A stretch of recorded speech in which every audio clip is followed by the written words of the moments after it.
Телевизионный пульт LG перестал работать. Управляем пульт на включенную фотокамеру. Ничего не изменилось.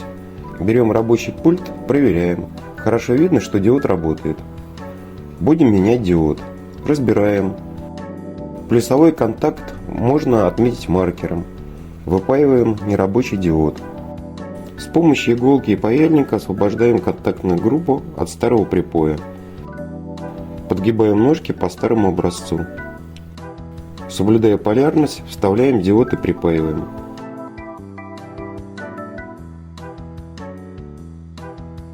Собираем. Проверяем. Пульт работает. Пользуемся.